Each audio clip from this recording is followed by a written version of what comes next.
believe that God gave his son to die for you. Well, I'll tell you how bad it is. You make God a liar. That's what you do when you reject his son. Verse. Now we've concluded that section. Now we'll move on to section verses 5 through 6. Verse 5. But if righteousness commend the righteousness of God, what shall we say? Is God righteous who taketh vengeance? I speak as a man. But by some subtle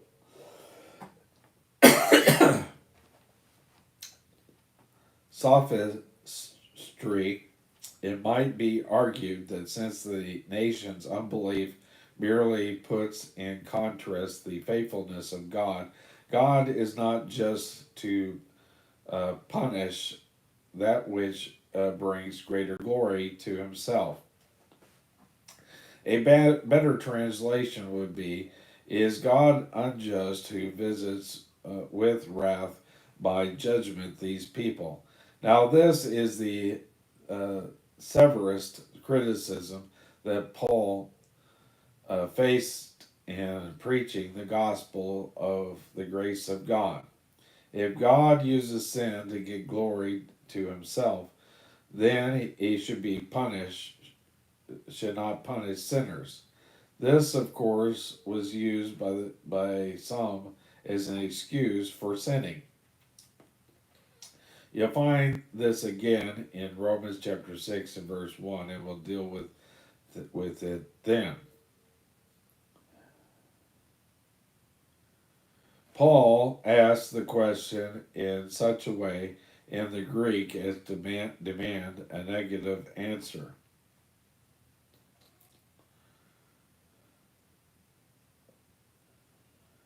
God is not unjust. He says, I speak as man.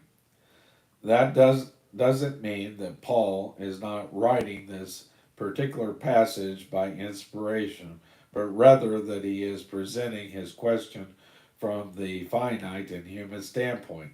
Now, the whole point is this: if my unrighteousness reveals the marvelous, wonderfully infinite faithfulness of God and the grace of God, Paul is asking,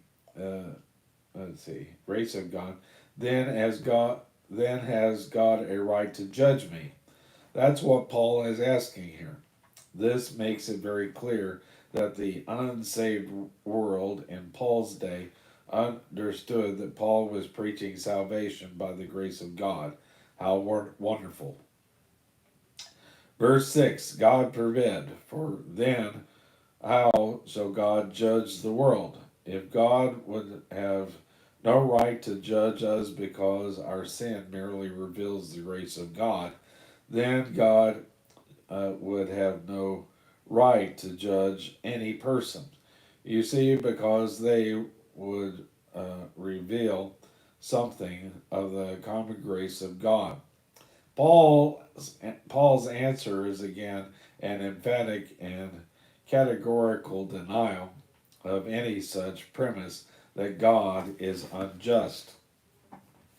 The argument here is that if this particular sin merely enhances the glory of God and the grace of God, then all sin would do the same.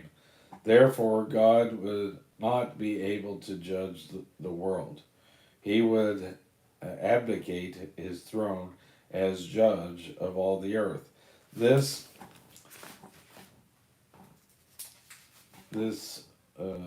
specious argument would say that Hitler ought not to be judged, and whosoever you are, even if you are an unbeliever, you do believe that some people ought to be judged. Now, you may not think that you ought to be, but you believe somebody ought to be judged. Everyone believes that. We have that innate sense within us today, and God has put it there. That concludes that.